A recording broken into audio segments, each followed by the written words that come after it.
అపాయమేమియో రాని నివాస స్థలముకు ఏ రోగముకైనను భయపడను.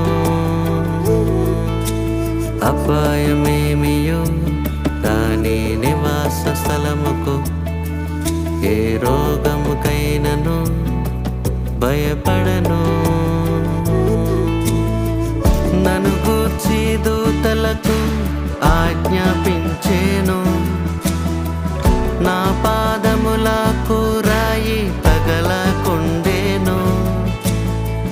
నన్ను గూర్చి దూతలకు ఆజ్ఞాపించేను, నన్ను తమ చేతుల మీద ఎత్తి పట్టుకొనేను.